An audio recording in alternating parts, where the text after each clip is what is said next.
Hello everyone, good morning. I'm Jakub. On daily basis I work in the technical department in SATEL, and today I'm here with you to talk about updates and changes after the recent firmware update and application update of system B-Wave. So for the start, I'll say that if you got any questions to what I'm talking about or other ones, you can ask them on the chat and we'll be answering them in the lifetime.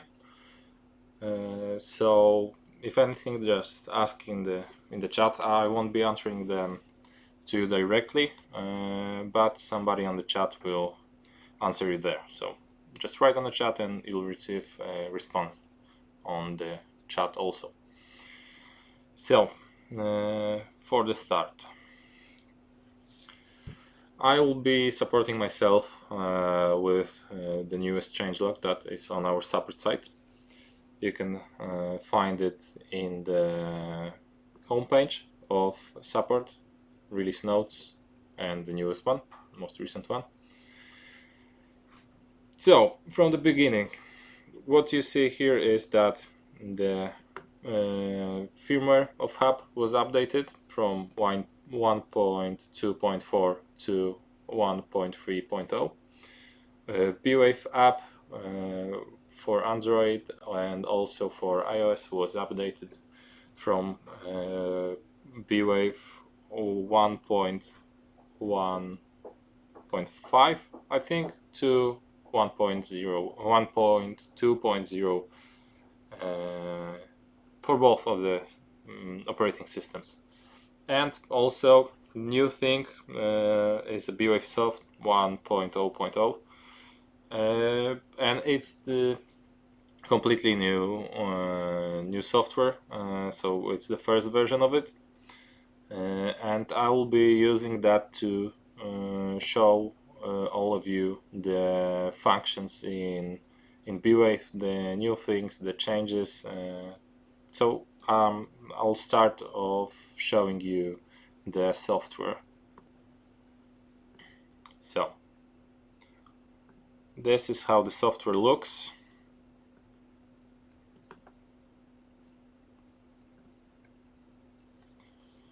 Now you can see it. You can see there that if you use the app before, the mobile app, you'll see many similarities. Actually, it's basically the same. So the main difference actually is that the sidebar here is shown all the time while using the software, and in the app is turned on after pressing the the icon here, the settings icon. So you have basically all the options that are shown after going through the page of settings in mobile app. You can see it there, right here, all of them. Now here you can see the rooms of the app, groups, scenes, troubles, diagnostic mode.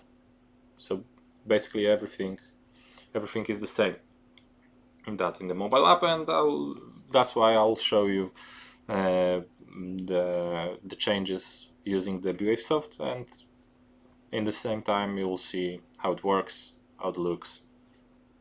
So let's start. I'll be reading the function from right here, and then I'll show you in the software. So added, the first big subject is what's new in the B-Wave system, and the first point is email notification support. Email notification support is, like it says, notifying you by email, and the settings is here, this new button. It wasn't there in the previous version. Now you can configure subject, SMTP server, SMTP port. That's from the from the email that you will configure to send from. So the app will send by this using this email to you, and this is like encryption available in emails. It's also depending on the email provider that you will choose, and the sender is with what name it should send the email to you. And then authentication, is username and password. This is basically how you log into to the email that you want to use to send the notifications from. And after configuring all that, you just press switch the email switch, and now you turned on the email notification.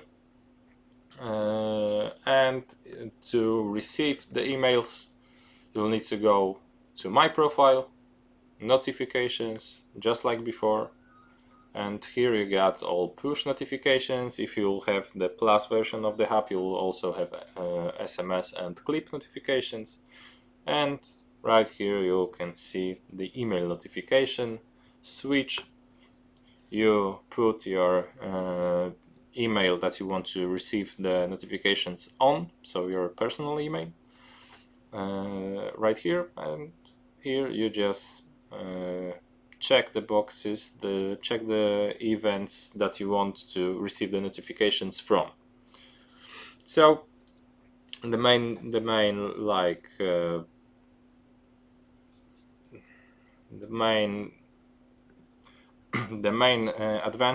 advantage of this function is that you can receive, for example, photos from our peer cams, so AppCam 200, on your email. So if you don't have a reporting station, or you don't have you don't have access to the app, you can receive the photos, the events from the with the photos to your email.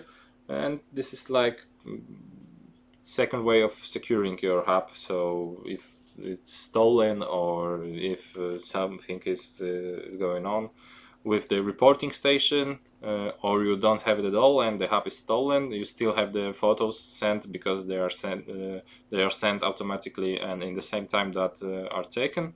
So if you receive if the app received the photo, it's sent to you by email and with the push notification. So you can store them on your in your email box, or you can download it from there on your computer or on some other disk, and you have like the security of having the photos in case of if anything happens to your app.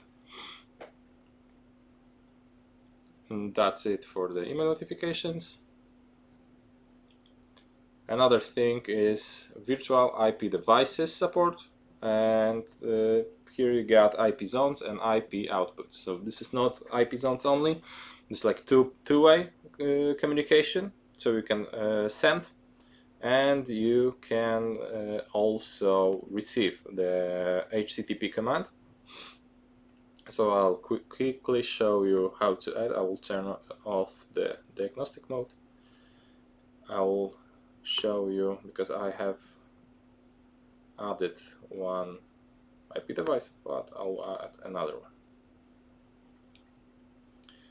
So you go to add device button, you see the discover mode as in the previous versions, and on the end of the list you will always have virtual IP device just right here. You press add, and like with the other devices, you have a name. So you name it IP device. You choose the room, just like in the normal regular device. You select a group, just like with the normal device, and there is a zone type. This is something that changed, and I'll talk about it later, because we have a point, whole point about that. So I'm pressing save, finish, and I see the IP device right here. In the edit device, you have the functions that you already had in the system for other devices, so name, group, and zone type, and the room. You can change it here. This is nothing new. The thing with IP device is IP device setting, so whole network configuration.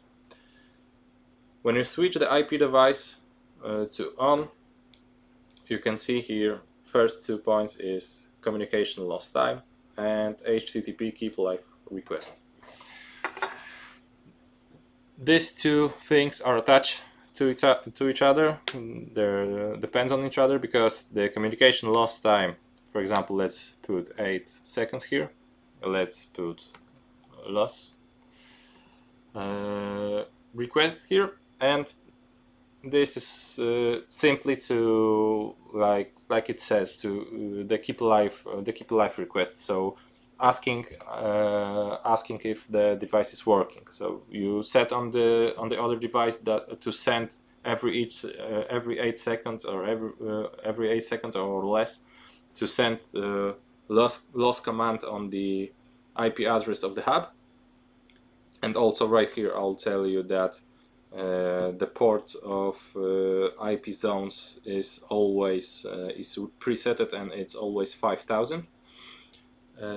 So you send on the address of the hub and the port the loss command, and it just stays alive. And if the hub won't receive the command every 8 seconds, then it will go into trouble, and you'll see the lost connection with the device in the troubles. I can even show that because I'll put one right here. I'll save it right now. We'll wait 8 seconds and the trouble will pop up that there is no communication with the device. Like you can see, errors, connection trouble. And that's because it didn't receive, after 8 seconds of saving, it didn't receive the loss command. If some device or I would send the loss command, the trouble will disappear, and then if I don't send it again after 8 seconds, it will again be seen in the system. So return time and HTTP violation request. This is also connected to attached to each other, connected depending on each other, because the return time, let's say it's 3 seconds, and HTTP violation, let's say it's a violation. You add it like that, and now after receiving on the same port and on the same address the command violation, you'll see here that you have a violation position.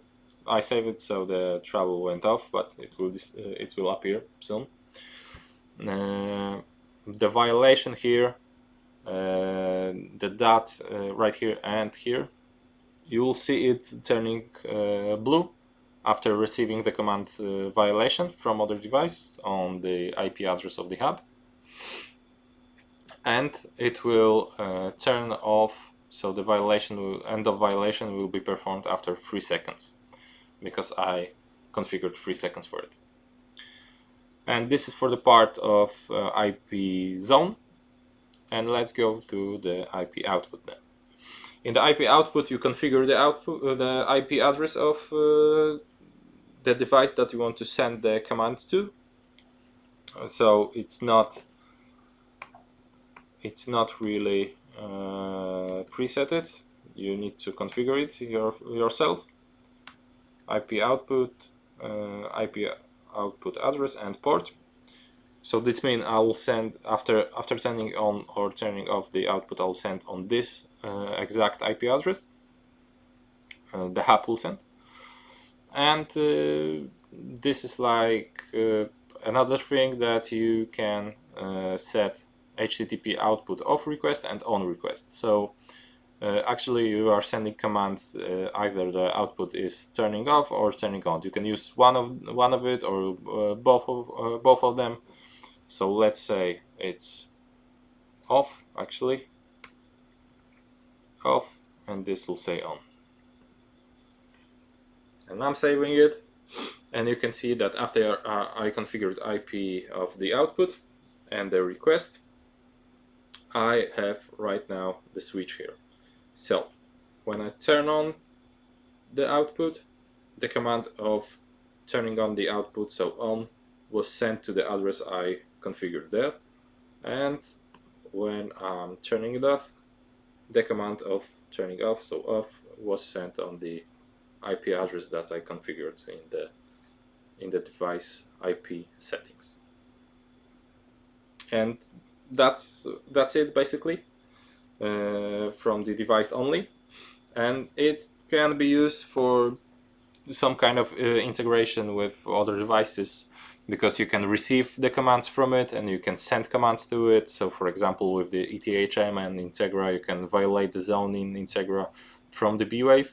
You can create a scene when you're turning on, with which you are turning on the output. You can create a routine when some action is performed after violating the IP zone. So I'll quickly show you a routine. Actually, I have one here, so I'll show you that motion detection. So the trigger motion detection detected, and I have right here in Polish IP device, but I'll choose the one that we've created just recently. And turning on the IP device is the same way. You choose on off like with the other devices you would do, and you are choosing the IP device, turning on for 1 second right here, save it, and now I have I have created myself a routine that when the violation of the IP device, so the IP device hub received a command violation, it will be violated, so the trigger is fulfilled, and then execute the in action you have turning on the IP output the same from the same IP device for 1 second. This is like just the example, so you can see what can you do with it. So basically the communication through TCP IP, and you can use it to any device that can receive commands and send commands through using the HTTP protocol. So on to the next function is a zone type configuration. So this is what I told you that I'll be talking about later when I was creating the IP device, but I'll show you on the other example.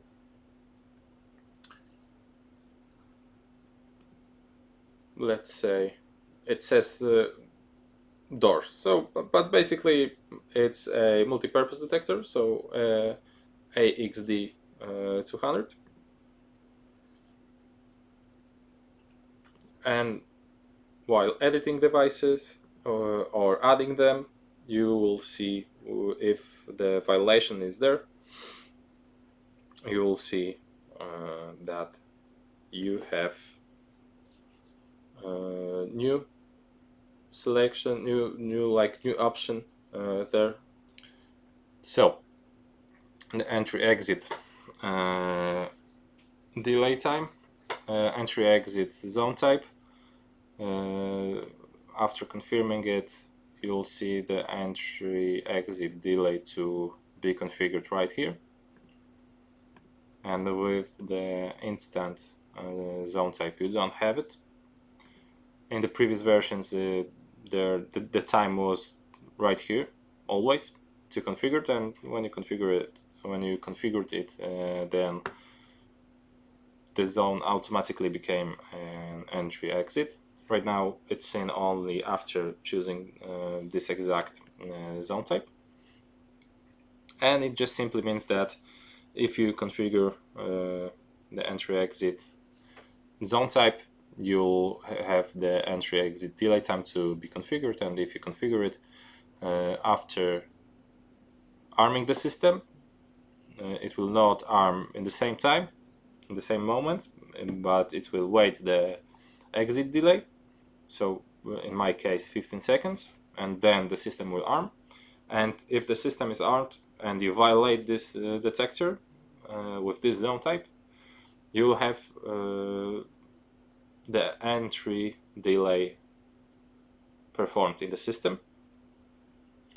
So there won't be an alarm in the same moment that you violate this detector, but it will be the alarm after the entry delay if you don't put the password or disarm the code on the AKP 200 or disarm the system just simply before the entry delay ends. New zone type is interior delayed.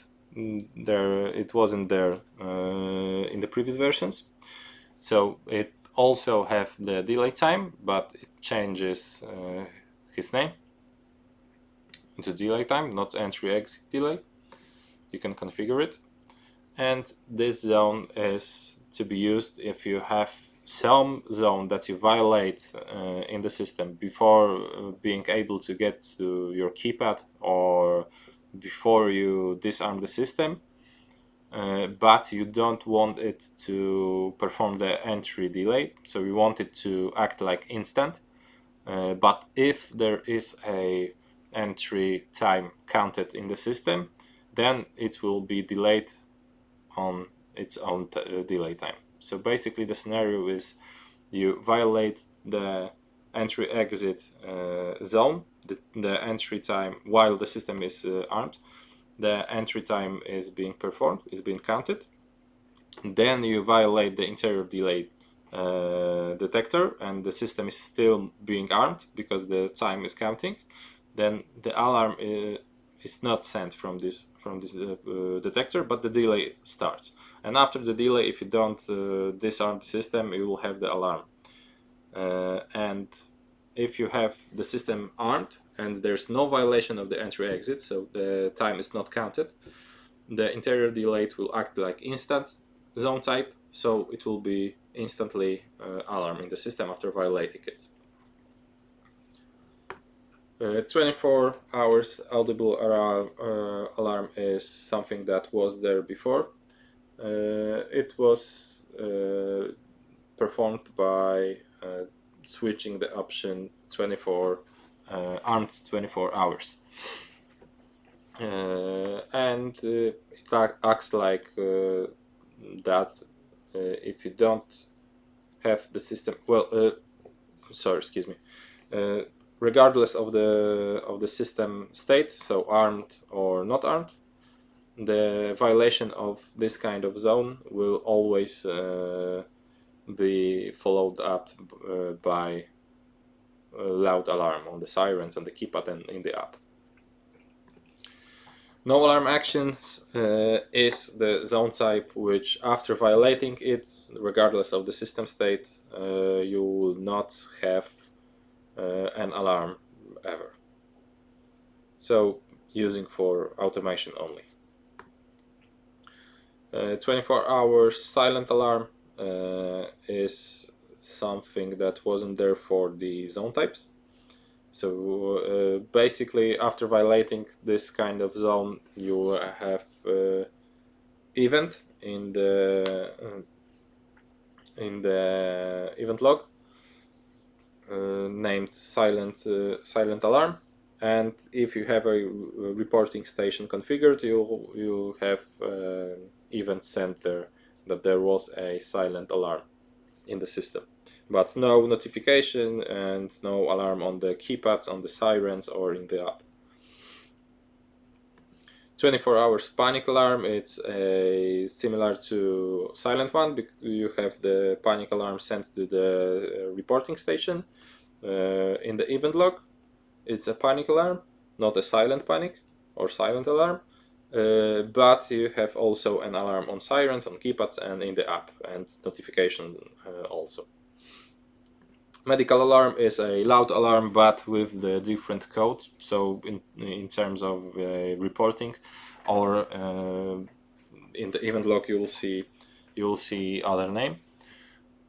Fire alarm, same here like a medical alarm, just different code and different name of event in event log, and the same here for flood alarm. Another new thing is a trouble.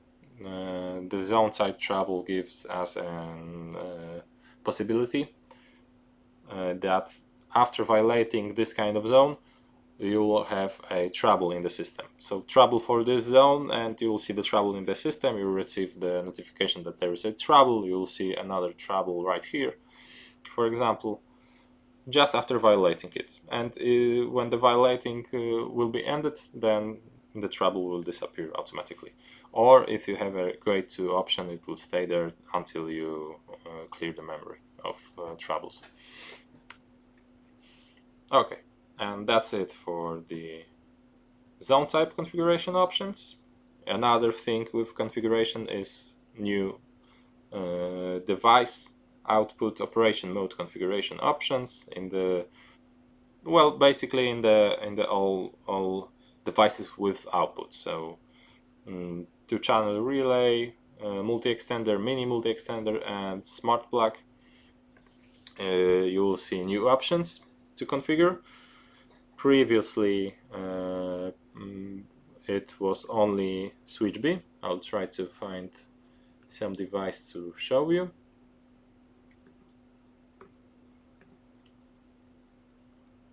And you'll see, for example, let's take this, and it's output of mini multi-extender, but the same way it's with the ASW 210, the smart plug ASW 200, and with the big multi-extender, so ACX 220. In editing device, you will see operation mode.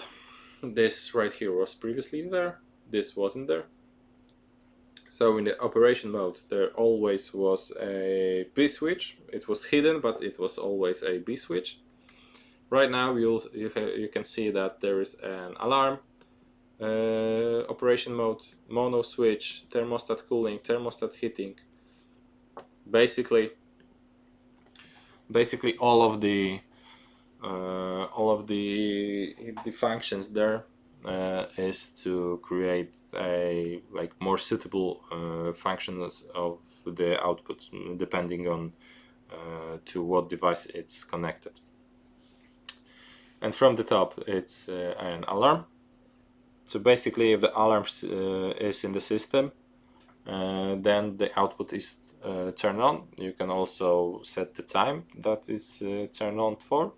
I'll show you in the quick while that, but when I will be describing you the new functions in the ASP, so in the sirens to the system, I'll show you that how to configure from which devices or from which alarms you want this output to be turned on.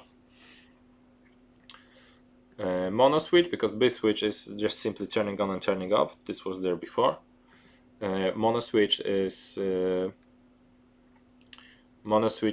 turning on for some time, and I'll save it here to show you how the time is configured, and with the alarm the same time is here. So you can configure up to 24 hours without 1 second. So 23 hours, 59 minutes and 59 seconds. This is the maximum amount of time. And it works like a mono switch. So after turning it on, you will see that it's turned on, and after 5 seconds it will automatically turn off, like you can see there. and that's it. So turning on, basically in the routines, if you turn on without the time programmed in the routine, of course, because if you program some time in the routine, it will turn on for this time.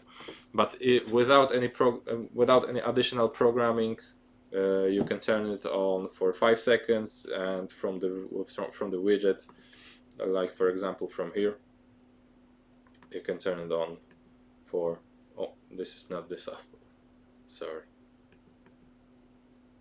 it was this. So from the group you can turn it on for 5 seconds, and you will see this is the B switch. So I turn it on and it will not turn off automatically. I need to turn it off myself, and with the mono switch it will turn on automatically. Another two operating modes is thermostat cooling and thermostat heating. So basically two thermostats. One is a thermostat which will turn on after the temperature measured by this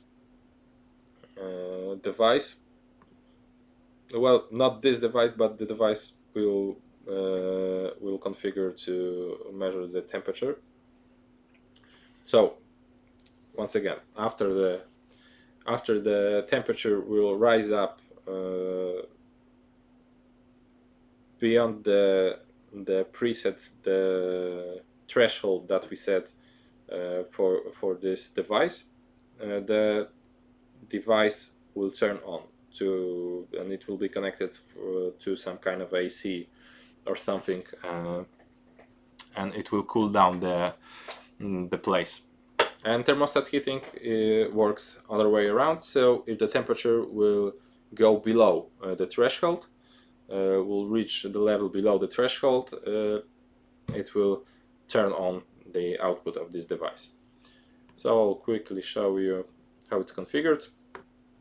It's basically turning into the widget of thermostats, smart thermostats. So the one that you put on a radiator. So ART 210. You can see the temperature here. You can change the temperature set for let's say 23.5 degrees.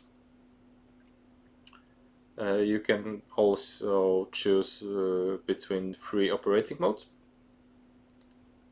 just like in the smart thermostat. You can choose a schedule one. You choose a schedule, and it works like with the thermostat, that if the schedule is turned on, so the time is somewhere between the start and the end of the schedule. The day temperature is set to be hold on, and if it's not in this time, not in the schedule's time range, then the night temperature is turned on, and you can set the thresholds right here. And in the eco mode, you can set the threshold. You can turn on the eco mode or the manual mode or the schedule one from the scenes routines. So basically, it works like a smart thermostat with this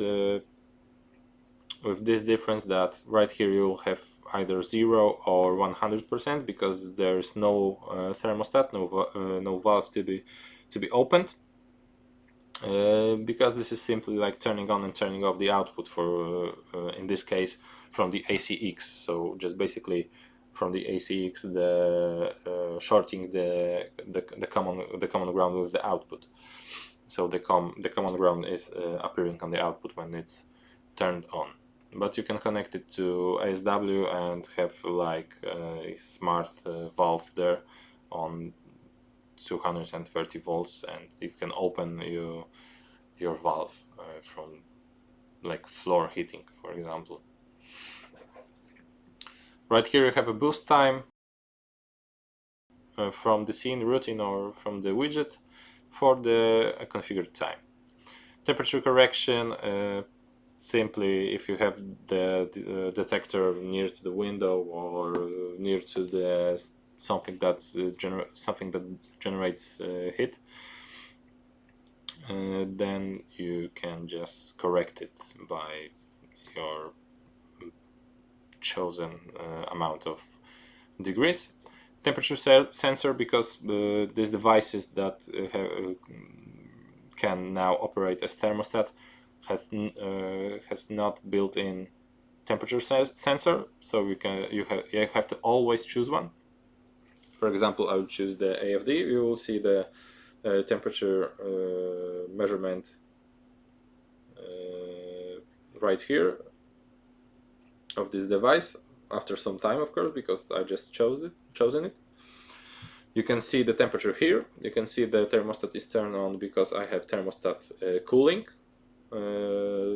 configured. So the set temperature is 19 degrees and the temperature measured is 24.8.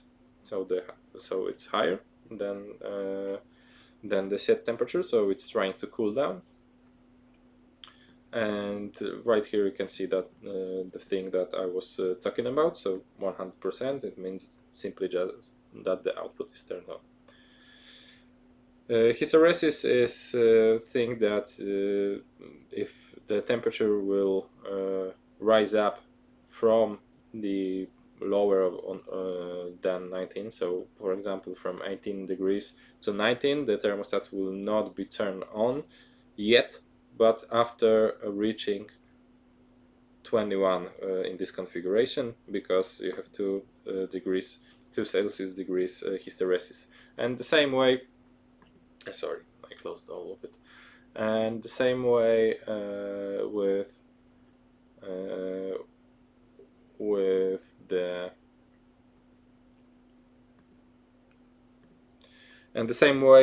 thermostat heating, but it will not turn on after reaching the temperature above the set temperature. It will not. Well, sorry, I was still talking about cooling. So reaching the temperature below the set one, so below the threshold, and going down for another 2 degrees for it to turn on. Okay, and that's it for the output configuration. Let's move on to the next one. And the next function added is trigger a notification as part of routine or scene. So it's basically a new action in the scenes and routines to be executed. For example, let's say you can see in the routines here, in the scene actually, that the action notification is added. And when going through this, through the configuration, you have email push notification, and in the Plus version also clip and SMS notifications to be configured. I'll show you how is the SMS and clip configured by using the email configuration. So basically you put on the email here that you want to receive the notifications to, so your private one. Message is the content of the email, so what the email should have when it's sent to you. And in the SMS configuration it's the same way, but instead of email you put the phone number here and also a message. And for the clip configuration there's only a telephone number to configure, because the clip notification is without any voice message or any content. It's just simply a call to you. And with the push notification it's a little bit different, because you select a user that you want to receive the notification, that you want to the notification to be sent to, actually, you choose a event type that you want to send the push with. So because you can see that the pushes are different for the alarm, different for the automation, and you can choose in which group, in which type of event it will be sent, and the content of the push notification, and that's it. So quickly, but this is it for the notification. Setting the new option, and the new option to trigger alarm as part of the routine scene from the button, remote control, or keypad, or the scene. Yeah, it is the scene here. Okay, so I'll show you in the scene first. It looks like that. Add action, trigger an alarm, and you choose what alarm to be triggered, because previously you had silent alarm and audible alarm here only, and right now you have medical fire and panic. And I told you in the zone type that it's different in the name of the event in the event log, and different in the code sent to your reporting station, and in the keypad, and also in the key fob. You will see the option generate a panic alarm, trigger fire alarm, medical alarm. So the different alarms can be sent from the keypad, from the key fob, and from the scene and the routine. So that's it for this option. New conditions in routines is device trouble, system trouble, entry delay, exit delay, and violation. I will show you that it's new triggers, similar to as new action, notification. Then you have only in routines, because triggers are only in the routines. The scene you can perform a scene from the app, or from the activate the scene from the app, or from the key fob, or the keypad, like you seen before. And the routine is something performed automatically after meeting the conditions that are created there. So in execute, you can see, sorry, not in execute, but in condition. I pressed it wrong. In condition, you will see 5 new conditions, 5 new triggers. First of them is device trouble. It's simply any trouble on the device that you choose, and you can see that is trouble detection or no trouble.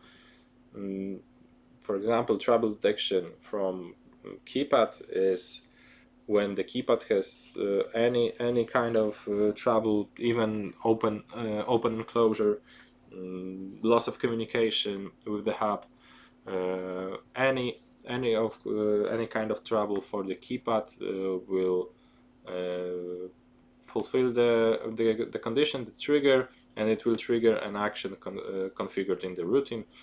You can choose more devices, many devices, with or and on or logic. If you choose and, it will the condition, the trigger will be activated only when both of the devices have trouble. With or, only one of them needs to have trouble, and any of the devices that you selected. And that's it. That's it for the device trouble. Next, it is system trouble. Similar to the devices, you have the trouble detection or no trouble, any system trouble. So any trouble from the hub, you can treat it like for me it's something like that. If the hub is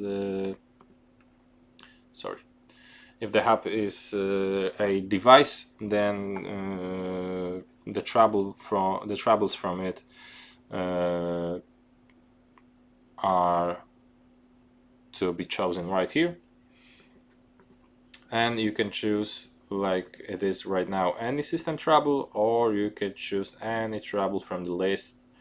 For example, SD card error, confirm it, and then when the SD card error, when the hub detects that detects something wrong with the SD card, you can configure an action to be executed then, so notification, for example, and you'll know automatically that that the card is broken in the hub, and you'll be able to act more quickly about it.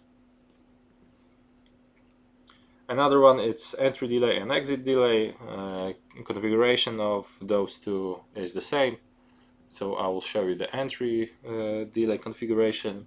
You can see right here that it's equal to, not equal to, less than, greater than. So the comparison of the time that you configure here. And for example, let's say it's 7 seconds, and I have only one device that have the entry exit delay time. And you can imagine that if you violate, because this is an entry delay, if you violate the device when system is armed, the entry delay is being performed.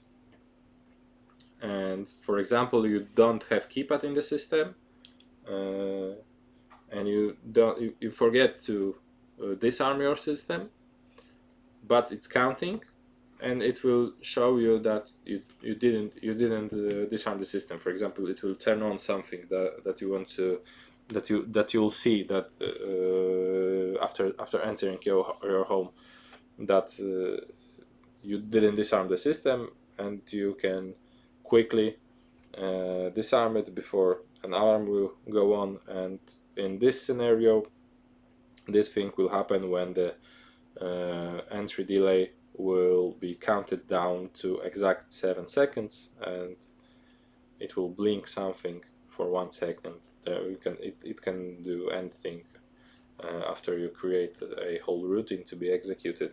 Send you a notification, for example, on your phone that, hey, you didn't disarm the system, and somebody entered the home, and that's basically it. Violation condition trigger, it's something to create routines if something wasn't in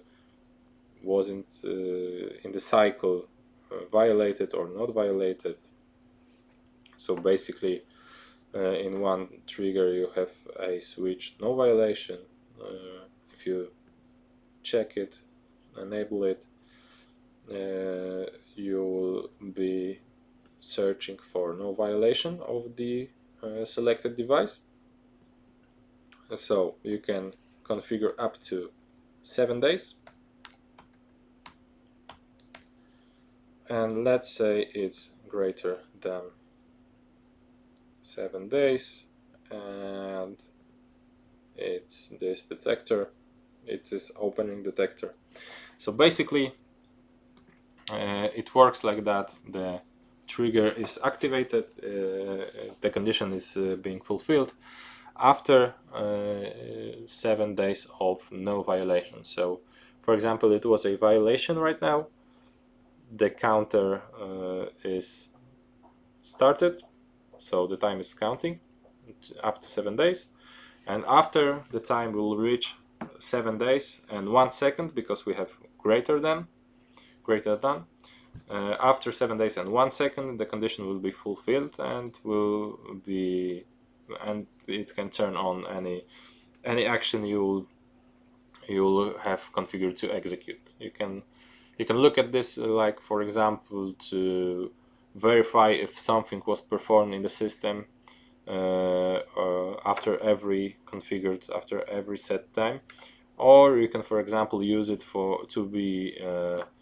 to perform an action when the detectors are not violated for some time. For example, imagine you have many detectors in home, and you can choose them or specific of them. So for the separate rooms, to create separate rooms automation, that if you are not in the room, so detectors in the room was not violated for 20 minutes, then turn off the lights, turn on the eco mode in the thermostat, for example, to not waste energy, to not waste power in the house, and to save some money in the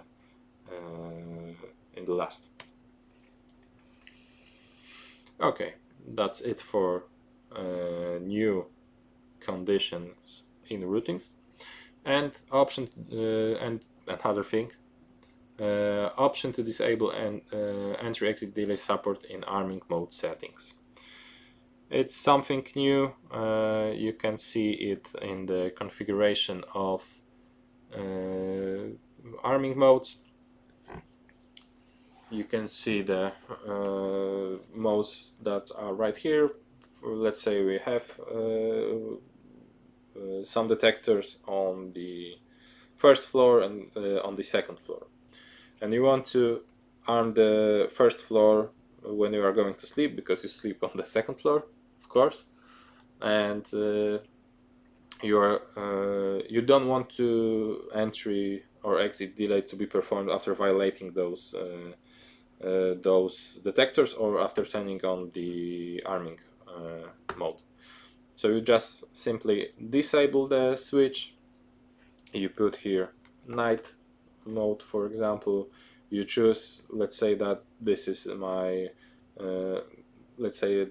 my first floor devices. Save it, and now you have a new operating mode, and you can arm the night mode when you're going to sleep, and it will be armed not automatically, but in the same time that you press it, so without any delay. And after violating the zone, the entry delay will not be counted, but will perform an alarm in the same moment that the violation is being performed. Another way to use it is just to simply, if you forget to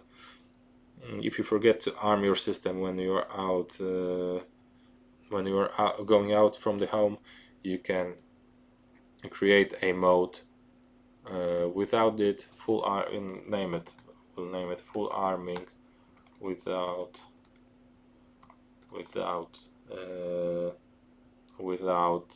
time, without full arming, no delay. Full arming, no delay. And right here you disable the switch, and you choose every one of the device, and it just simply works like full arming.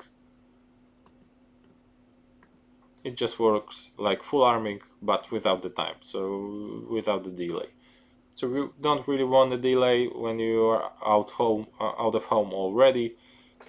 So just press the full arming, no delay, and you have armed the system in the same time. Another option is to set the operating time for sirens. And this is something new, because previously in the previous versions the sirens was not to be customized, not to be configured at all. The time was always 3 minutes, or until you clear the alarm or disarm the system. Right now you can configure it, and you can see it right here.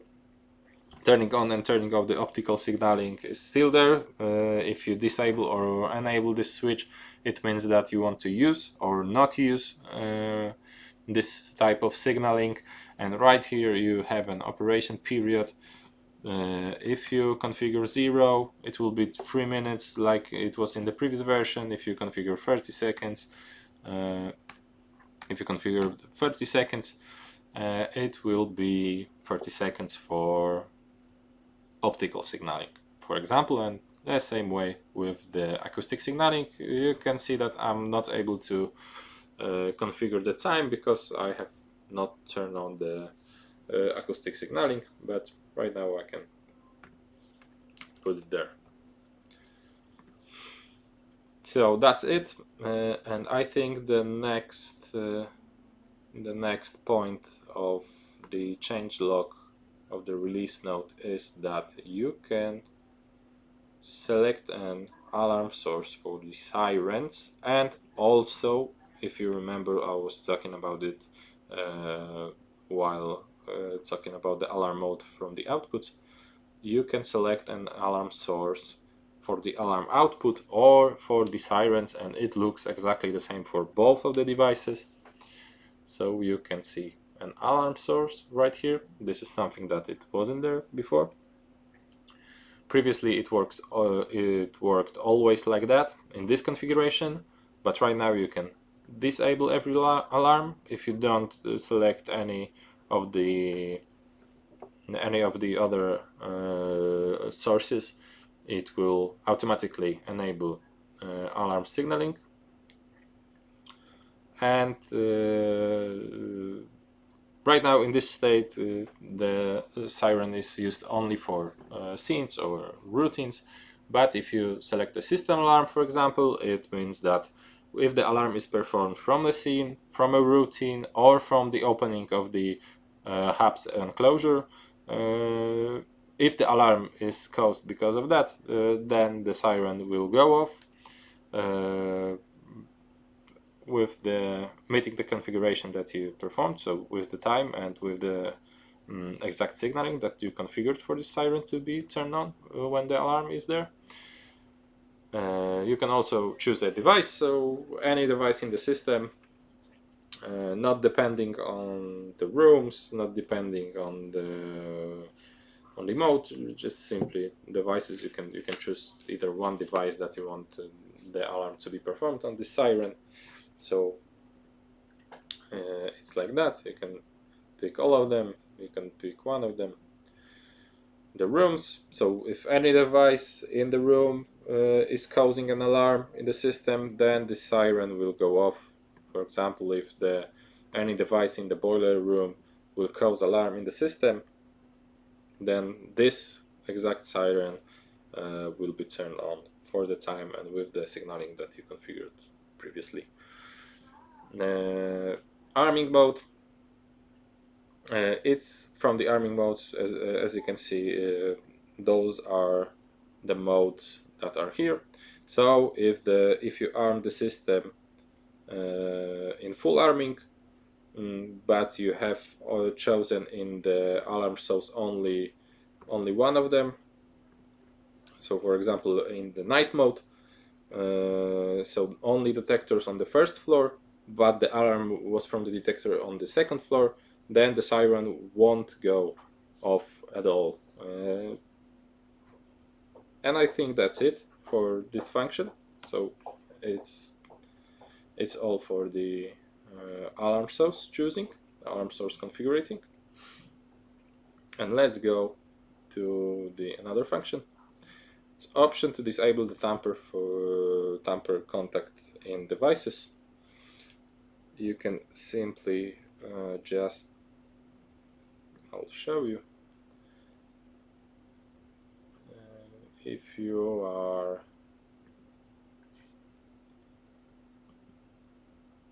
for example, right here, for the AXD, edit device, you can see disable tamper, and it simply means what it says. So it's just turning on the tamper switch, information, so it's not sent to the hub when you open the device, and therefore you can't perform an alarm and a trouble from it, nothing at all.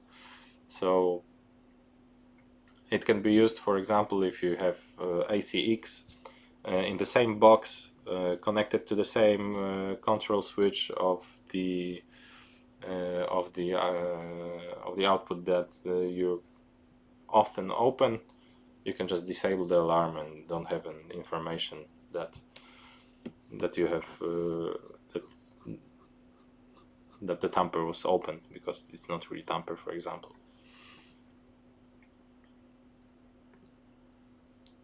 Option to assign administrator permission to standard user. It's just more of a name change in the user. So if you had your app configured with some users before, you can see that user type. Oh, I'll create a new one. The user type with the share of an entire site can have an administrator switch to be enabled, and you can see the option that administrator options that you want to give to this user. And previously it was additional permissions or something like that. It doesn't change it, only the name change, and yeah, you just give the permissions to the user with the entire site share to configure, to edit users, to configure scenes and routines, to configure new schedules, to turn on and turn off and configure the present simulation, and for the system notifications. So for the notifications that are not meant for this user, so for example that the test transmission was started.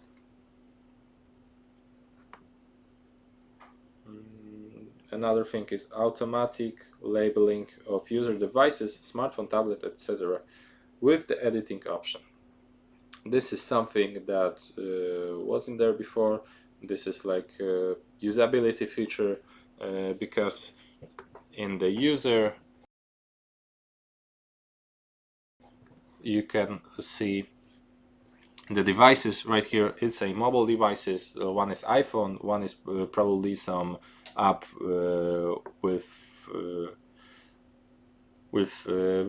older version of the app, or it was added before the update to the system. And this is my computer that I'm using right here, because you can see I cannot delete it.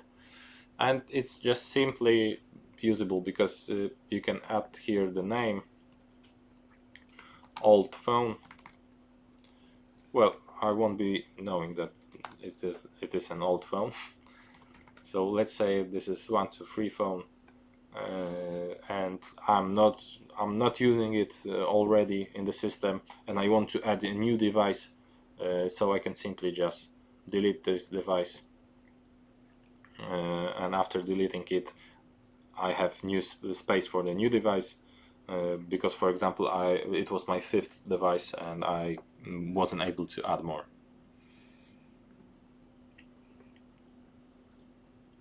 Okay, another function, option to assign password when exporting the backup list of the objects. Okay, so right now you will see that export and import of the devices is in a different place, but I will talk about it all later. Right now let's focus on the encryption of the export and import site list. So the export and import, previously the button was here. Right now you can see both of the buttons right here. The button of importing the device was right here, and exporting was right here to choose them. Right now both of them are here in this new section. And when you choose export site list function, you can choose one of them, you can choose a lot of them, or you can select all of them and press export site list. And right here you have a password to put on.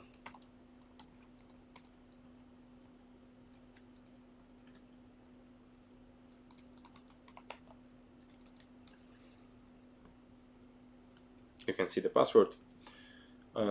If you save the export with this password, then you need to remember that when you will be importing, it's the encryption of the file have an access to your data, because you can, if you exported it and you are logged into the system, the password is also there. So it's like another form of securing the file. So when importing the file, you will have to enter the same password that you created while exporting them.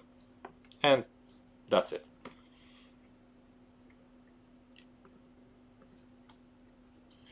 So on to the next thing. Automatic improvements for blind visually impaired people, TalkBack Android, voice over iOS.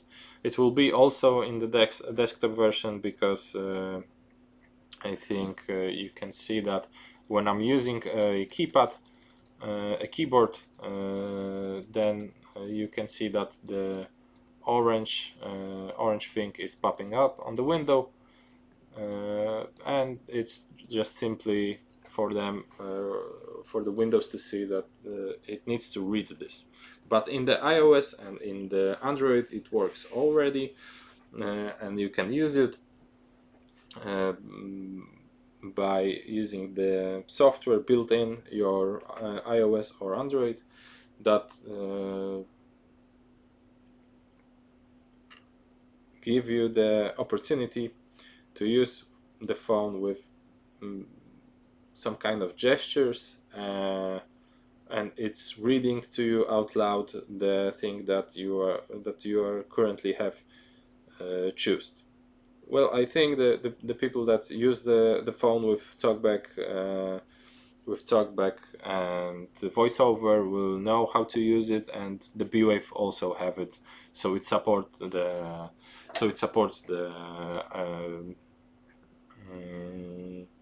the blind or visually impaired people. Displaying information about the system time and the Smart Hub network parameters, and it is a new button in the Smart Hub configuration. You can see it right here, Smart Hub details. You can see the time and date here, so you know that the time is right.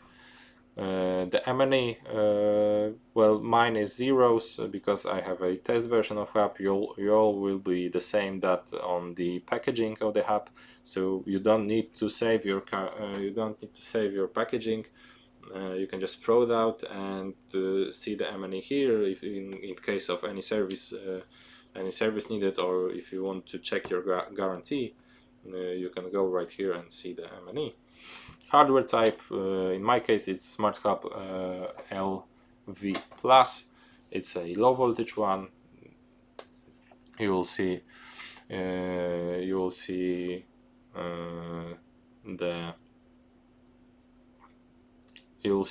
other versions depending on which one you have actually. Right here I have only LAN configured, so I have only LAN data, so the IP address, netmask, gateway, DNS 1 and 2, and the MAC email. If I would have Wi-Fi configured or the GSM configured, then I will see also data for these connections too. Okay, that's it for the details. Advanced settings tab in the Smart Hub configuration for locking the smart keypad AKP200 or triggering an alarm after 5 incorrect passwords codes. So this thing right here, previously it wasn't there, but it was performed depending on how you have had your keypad configured. So if you had used for security, it was acting different. If you had on 24 hours, it was acting different, and if you haven't enabled any of the switches at all, then it was also acting differently. Now you can configure it your way, regardless despite the configuration of acting in the system. So in the Smart Hub, you go to Advanced Settings, Smart Hub Configuration, Advanced Settings, and you can see right here that 5 incorrect codes will perform an alarm, or the keypad will be locked for 90 seconds after 5 incorrect codes. And you can use one of these functions, both of these functions, or none of these functions. So that's it. Option to assign action to the smart button APB 210 directly in its settings. I will show you this on an example with key fob, because it looks the same but the names are different, and I don't have, unfortunately, APB in this system that I'm connected to right here. So let me just find the key fob. You can see the key fob right here, APT 210, and you'll be able to. So in the APB 210, the difference will be that you'll have here instead of icons and button 1, 2, 3, 4, 1 click, 2 click, 3 click, hold, and release. And you'll have option to configure an action from this list, to attach the action from this list to the APB 210, and it is directly in the configuration when you choose the zone type without alarm action. And that's it. So the 5 options to configure it appears in the system when you see the when you'll configure the no alarm action zone type, and you'll be able still to use it in the routines as a button, that you have the possibility to configure up to 100 routines and scenes together. So you can save some routines by configuring an action directly in the configuration of this button, and it's like for many of you, or for some of you, it will be easier to configure it that way. And that's basically it. So if you choose zone type no alarm action for the button, you will see the 5 options to configure it right here and to choose for this list. Another thing is a panic button, APB 200 support. It wasn't there previously. I will show you what you can do with it. So basically it's a panic button, not the smart button like the previous one. So not like APB 210. It won't have all of the many clicks, all of using in routines. It's added by default for in a zone type 24-hour silent alarm. So after pressing it, it sends a code to reporting station, save the event in the event log, just how we were talking before, but not an alarm on sirens and no notification to user, any kind of notification. But you can edit it and choose no alarm actions, like for this APB 210, and you will see right here that the only possibility to create some kind of behavior other than silent alarm for this button is by adding action right here to hold function. And that's it for this button. Wireless device firmware update notification. It's the presentation of that the devices are updating, it will be shown right here in the orange frame, just like this one, and it will say devices are updating, or wireless devices are updating.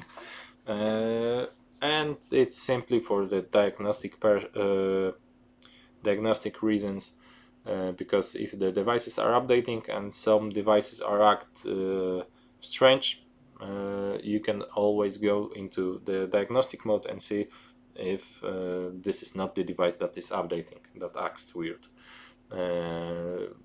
So it's for the end users information that, okay, something in the system might be a little bit off because of the update performing, and for the technician installer of the system, it's easier to ask the end user if the devices aren't updating, because it will be shown there, right here in the main screen.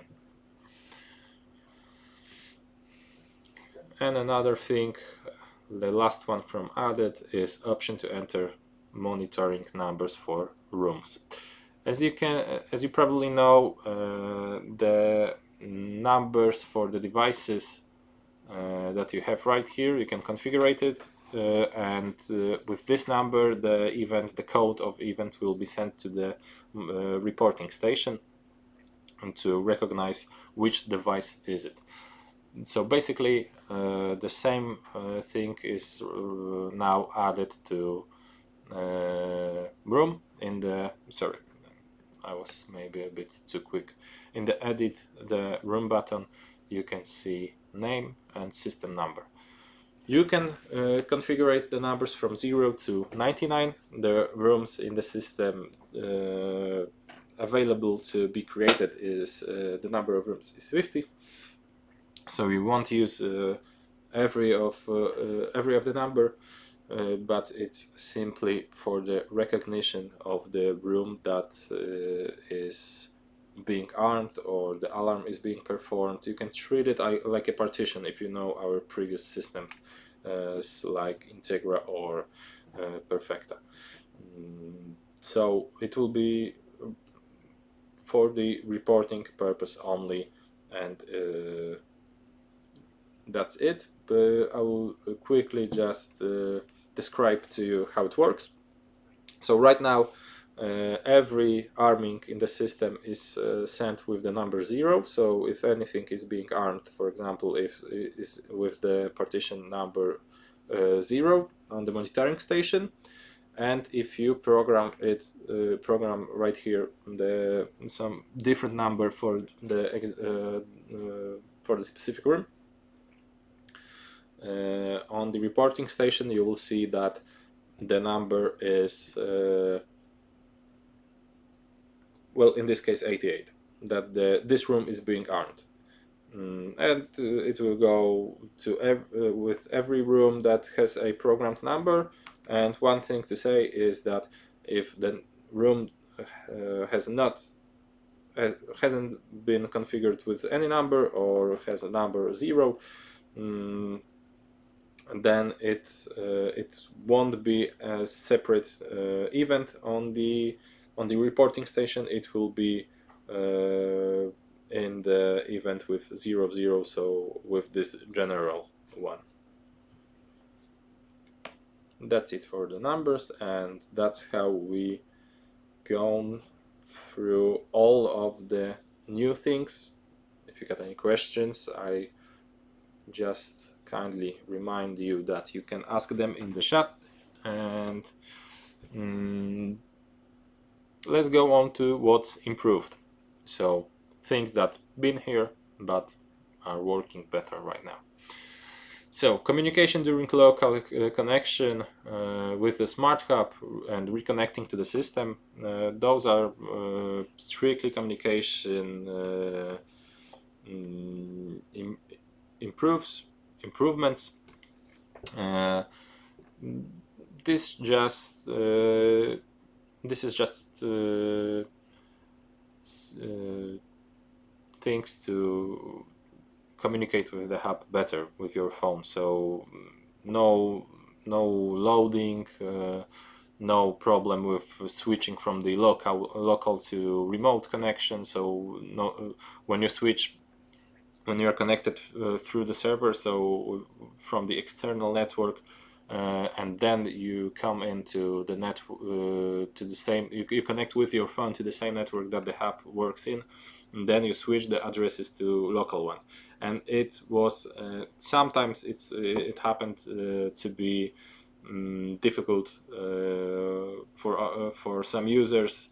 They had to close the app and reopen it. Well, it's not there. It's working much better and faster. Operation of the astronomical clock function, it depends on from what country you are in, because it is probable that you didn't see it, you didn't experience it, because it was something that was happening in the specific time zones. So the if the time zone, because the astronomical clock works on your coordinates, on your geographical coordinates. Basically, if you use some coordinates that has a different time zone, then the dusk could be, for example, before the sunrise. So the sunset was before the sunrise, and it generated some random, or let's say, working of this astronomical clock, and it has been improved. It works better right now. Operation of the event monitoring function, it's communication with the reporting station. Previously, in the previous firmware, the communication, the data from the reporting station and the synchronization with the reporting station was being connected. It was the hub was synchronized with the reporting station after first sending of the event to this reporting station. Right now, it is quickly after saving the configuration of the reporting station in the hub. And also another thing with the monitoring event monitoring function is that improved was the time of switching the medium that you use to reporting. So, for example, you use LAN reporting and GPRS reporting, then you the hub more quickly switch from the LAN to the GPRS reporting, and you have the information that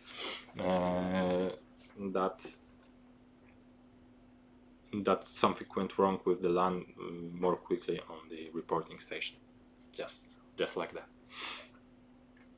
Communication with the indoor siren ASP215. If you use our other devices, the different system that use the same device, which is ASP250, so for example ACU autonomically, or in Integra or Perfecta 64M, you probably already know what this is about. The communication was changed, and right now it is communicate shortly after sending or receiving information from it by the hub. So basically, in the previous versions of the firmware, it was communicating with the hub always with the communication period. So it was always either 24 seconds or 36 seconds if you have more devices. And it was that if the alarm was in the system, you could wait up to 24 or 36 seconds to the siren to go off, and other way, and the same way with clearing the alarm. If you cleared the alarm, you could wait up to 24 seconds. It was for battery saving reasons, but we decided to change it, even with the cost of the battery, so the battery will last a little bit less, but the siren will act more quickly, and I can say it acts the same way that the SP200, so the big external siren, outdoor siren. Another thing is translations in Thai language. This is if you speak the language, if you can read the language better than English, for example, you can now use it in the app. It is there for you to use. So that's it. And now let's go through section change. What's changed? What has been in the system and now it looks differently or it works differently. So user type administrator changed to installer. Like if you used the system before and you've created users, you could see that here was users and here was administrators. Right now it's users and installers, and it's a labeling change. Next thing is a system login object, list export view, system login and object. Okay, so this is the thing that I was telling you that we will talk later. So you already know that the export and import are in the different place. So in the selection of object, top right corner, you can see it there. Two more functions are here, and this is theme and application language. These options you could see previously in the My Profile section. Right now it's here. It's more, I would say, user-friendly or more comfortable to use, because previously you had to connect to the object in case to change the theme or for the whole app or the language for the whole app. So right now it's not in My Profile, it is in here in the settings. So the theme, system light and dark, and the language with the Thai that I was talking about previously. Another thing that changed is a logging system, logging to the objects. So basically, previously you had this view, the same view, and if you press the object, you're automatically trying to connect to it. Right now, when you choose the object, you will see three buttons, which is connect, logout, or delete. Delete is there as it's been before, and connect and logout is something that wasn't there before. Well, login was there, so it looked like that. But right now, when you press logout from the system, you will receive a notification that this operation is irreversible. You press yes, and right now I'm logged out. You can see that the button connect isn't there, or actually it changed to login, and the logout isn't there. So right now you are logged out from the system. Previously, in the previous version of the app, it worked like that. If you logged out because it was only in My Profile, it's still in the My Profile. But if you logged out from My Profile, yes, do you want to log out? Yes.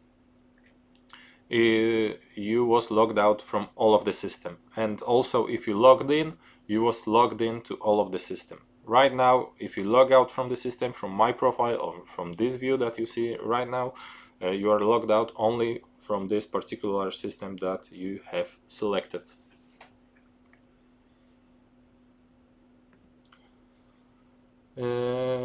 Another thing is Smart Hub firmware update button moved to the diagnostics section, available when diagnostic mode is active.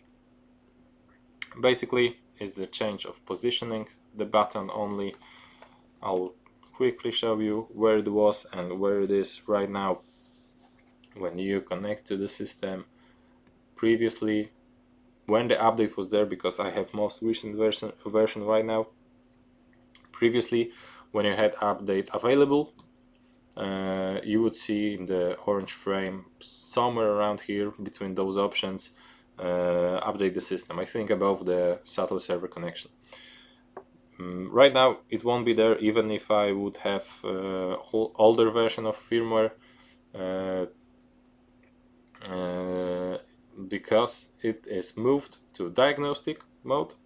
You need to enable diagnostic mode, and you will see also in the orange frame it looks the same, but it is right here above the SATEL, above the hub icon and the hub status. So it would be right here, so you need to get to diagnostic instead of smart hub configuration, enable the diagnostic mode and press the update system, and you'll see the information that system is updating and you will be reconnected in some seconds. This has not been changed in any way. Time synchronization method, it is in the same place and it is here. It was there, but after pressing yes right now, in the previous version I would be synchronizing to the NTP server that is configured in the hub, well, that is set in the hub. And right now if I press time synchronization and yes, I will synchronize the time with the mobile app, so with the phone, with the time of my phone. Why is that? From two, it is because of two reasons, I would say. One reason is that the NTP server wasn't actually synchronizing the minimal differences, so few seconds differences between the hub time and the NTP, even after synchronization. And right now you can have the exact time up to the 1 second. And second reason is usage without internet connected. So only locally using, only local use. When you synchronize, you get the time from the phone, and you need to only synchronize again when some differences are there. But you don't need to connect to the internet, to the NTP server, in case to have the time in your hub, to have correct time in your hub, because sometime you will always have. Handling newly created users who do not log into the system within 24 hours. They are not automatically deleted after this time. So basically, if you add users in the system before, you have seen on the green green background that you need to authenticate this user with the app within 24 hours.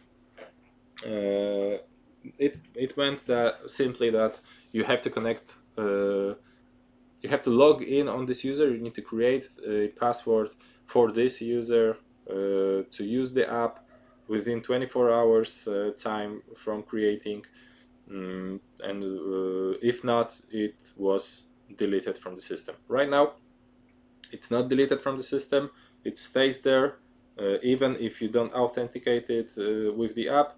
Of course, the invitation, so the QR code and or the link are disabled after 24 hours, but the user is not, and the user stays in the system.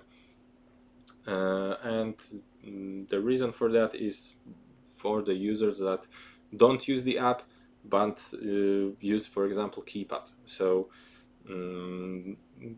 if you use keypad only, you can create this user, you can create the code for this user, and you don't need to authenticate it with the app, or this user don't need to authenticate itself with the app. It stays there, it has the code, it can use the keypad, so it can disarm, arm the system, perform an action configured for this keypad without without the app required. And last thing is communication with the smart 2-channel relay control. It was caused because ASW 210 was able to be connected through the arrow, but in the BUF system, the ASW ASW 210 is working a little bit differently than in the other ABAX 2 system, so in the ACU and in the Integra, in the Perfecta. So the working of ARU with this device was different. And we changed it, we improved it. Well, to sum up, you just can use the ASW 210 right now with the transmitter ARU, with the smart repeater ARU 200 without any inconvenience, and it works fine. So it seems like we went through it all, and I hope that I managed to tell you everything about it with all the details, but if not, ask the questions in the chat, we'll answer them. So ask freely in the chat. I think the transmission will stay a little bit longer for you to answer them, maybe without my face on it, unfortunately, or not, or fortunately. But your questions will be answered. So if you have anything I didn't talk, anything I talked about too little, or you need some more details about something, just write the question in the chat, and we will try to answer it. So yeah, feel free to ask. And I think that's it for me. It's been a pleasure. Thank you all, and have a nice day.